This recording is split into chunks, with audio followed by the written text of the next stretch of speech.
Maybe many of you also were born in one place and then lived their lives in some other place, which became their own kind of another home. And this was Capernaum for Jesus. It was a fishing village, and the port was there, and the Via Maris, the trade route, laid here. So, which meant for Roman garrison that they needed to be present here, because they can tax merchants that were passing by, and that explains why the tax collector Matthew had his booth here, and he was taking taxes. Yeah. Okay, there was a Roman garrison, a Roman centurion, and this centurion was pro-Israel. Okay, he was good with the Jewish people, and he built a synagogue. We know this from the gospel as well. So most of his miracles we can count were performed here. You remember which was the first miracle that Jesus performed in Capernaum?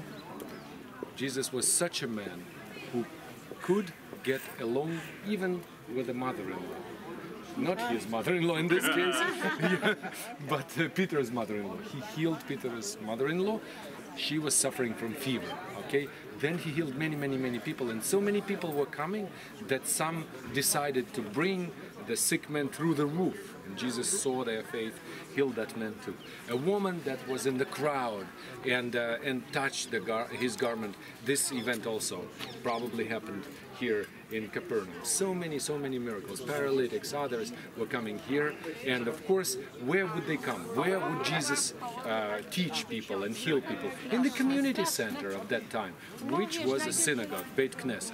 Okay, so these all that were found during the excavations, decorative signs of the Jewish people. We try to think that the Star of David is the main one, but there were others that were also very important, and among them 7 species that Moses commanded the Jewish people eat when they come to the Promised Land. Among them you see the grape wines, the pomegranates, barley, wheat, dates, and others. These are called 7 species. Here you see a likeness of the Star of David, but back then it meant only a decorative meaning. It was a kind of a decoration. It didn't mean anything special back then to the Jewish people, because together with the 6-corner star, you will see 5-corner star, you will see pentagramma and hexagramma, and it didn't mean anything special. It was just a kind of a decoration. Okay? So here and here, but the most interesting relief here is this. Look here.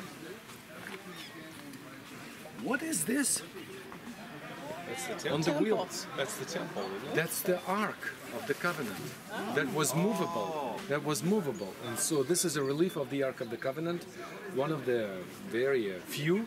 Look at this Corinthian typical Greek capital with the Jewish sign on top of it, which is the menorah. That's the main and major. Now a national symbol of Israel is also menorah, 7 candlestick. So these places are very interesting. And where was the synagogue? I want to find the synagogue. And I look here, and all of a sudden the basalt village and the limestone, huge, immense building doesn't make any sense. It should be in the Upper Galilee. We discussed, right? Why is this limestone building in front of the Lower Galilee with a basalt stone village? It remains a question. There is no answer.